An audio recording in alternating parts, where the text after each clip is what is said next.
So I'm very happy to be here with Henry Purcell, who he will tell us a little more about his role. But in this festival, Henry has been in the two festivals, always in Portillo, because he's the carrier of the heart of Portillo. He is the owner of Portillo, and he is someone who was there from the beginning of what it's become today. And we want to find out a little bit about the Hotel Ski Portillo and its history, because there it sits right at the top of the Andes Mountain, at the border with Argentina, and there's nothing else around except the border. And that's okay now, we can drive up there.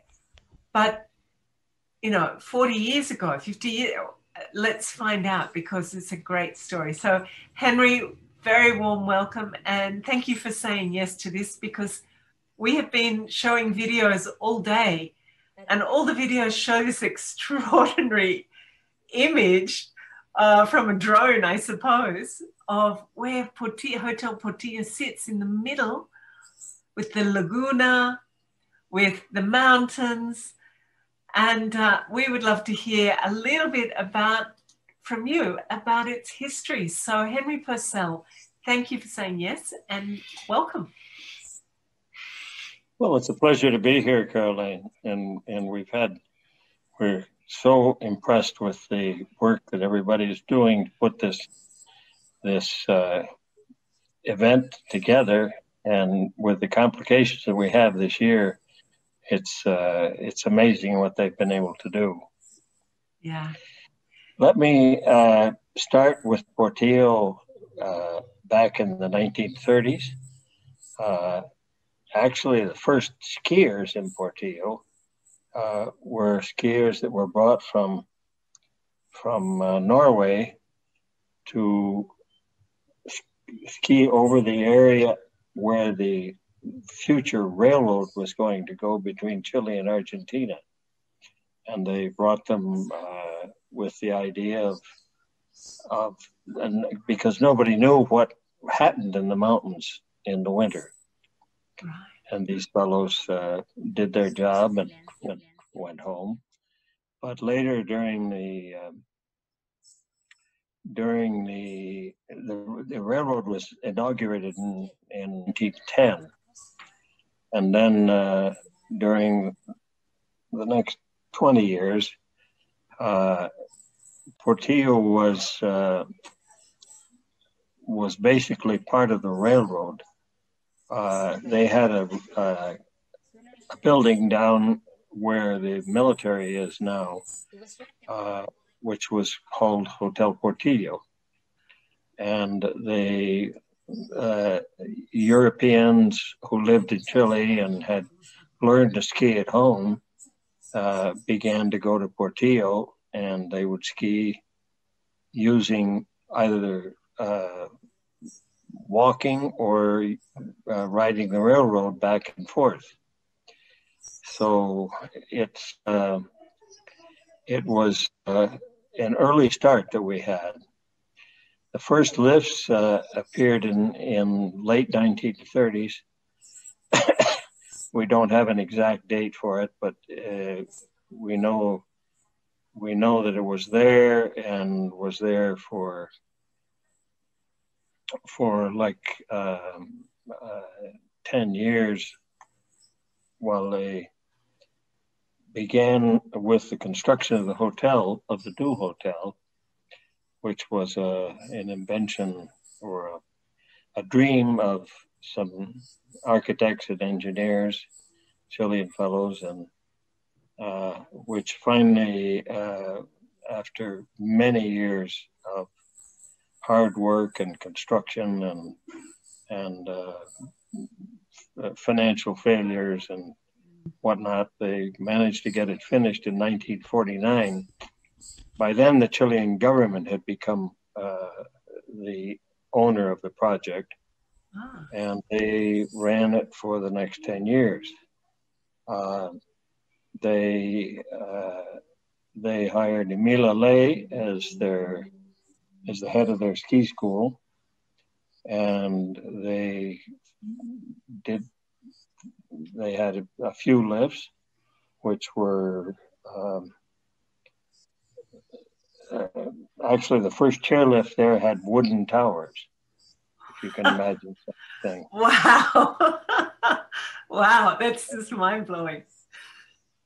And but all this turned into what is today Portillo. When we took it over in 1961, because the government had lost a lot of money in it, and they were sick of running it, and weren't too sure as to what the future of skiing would be. My uncle Bob Purcell was the fellow who saw the possibilities and thought that it would be an interesting adventure for him. Yeah. And I was working for Hilton at that time, so he invited me down to run the hotel and eventually the ski area. And I went down in 1961. From the United States? Is that where From the United States. I was working in Buffalo. Uh-huh. And I worked for Bob Purcell and Dick Aldrich, who was Bob's partner, for 20 years. And then what with one thing and another, it became possible for me to buy the hotel from them. So Henry, I have a question. When you came down from Buffalo, New York, right? Buffalo's New York State. Yeah. Okay. And you went to Portillo. It's like, oh yeah, I went from Buffalo to Portillo. But how did you get there? Because, I mean, back in when was it? 1960, early 60s? 1961. You went there in 1961. How did you get up into the mountain?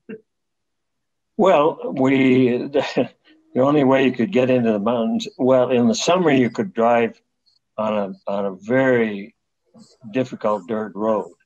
In the winter you had to go by train. But I came down from the United States on a DC-6 run by Panagra. Panagra. Wow. So the adventure began, like. Oh yeah, it was an adventure from the first day. Wonderful. And so the image that we see in all of this photography at the beginning of all the videos and everything, that hotel was built and finished in 1949, pretty much more or less as it stands today? From outside, it's pretty much exactly as it was. Wow. There's a couple of things that have changed, but not much. And it's passed through also different times, like earthquakes in Chile, all the time, earthquakes in Chile. Well, we've had a few. I remember being there once, and I could feel I was doing we had a moment of silence in this retreat, meditating, and I could feel the earthquake coming, and then it hit and went boom like this, and everybody in silence, you know. But it's like a rock. It's like the Andes itself. It's really solid, isn't it? Yes, yeah. The hotel has never suffered any serious damage from the earthquakes. Right. What it does do, it creates a paint problem for us because we get cracks in the walls, and they have to be. That's minimal then, yeah. But that's all over Chile. It's not just Portillo. So then there you were, young man. You're already working in hospitality. You go there. You're working for 20 years under their tutelage, their management, your uncle and his business partner, and then you buy the hotel. And at that time, it's become your world, right? It's your life, it's your world. And what I know from my experience at Portillo, you have created really an experience of family there. So people who work there all feel part of the family. And you've got people who've worked there for 30, 40 years, 20, 30, 40 years. And more, yeah. And We've got more. some date back to the 1960s. Wow. And you've got guests who come every year for 20, 30, 40, 50 years. Coming back since even before I was there, they started coming. Right. So, and then their children, their grandchildren, their, you know, children, grandchildren. Portillo is, especially in the month of July, it's a great place for children. Is it? The hotel is full of children. Wow. And I know for us that's in, you know, I've worked with Portillo, Hotel Portillo in different moments as well. But in this festival, we feel 100% that is Portillo family. And, you know, some of the videos that we've been playing through the week, you know, you see the students feeling really at home in the dining room. Everybody, you're always there hosting the dining room, you and Ellen. And they all just feel at home. And many of them say that there's sort of this sense of feeling at home, of feeling welcome, of feeling in family that allows them to feel safe enough to flourish in their music as well during those 10 days and go further than they would have otherwise. Well, we think that that's what we try to do, and it's nice to have people say that it's working. Yeah, well, it really is. And so, you know, when you took over, and I'm sure it hasn't always been easy, you know, running a big hotel and all the complications, but you must love it also. Oh, yes. Yeah, no, it's been a wonderful life for me, and the many friends I've made, and the people who've come from all over the world, and people we know, people from so many different countries, and ski racers from different countries.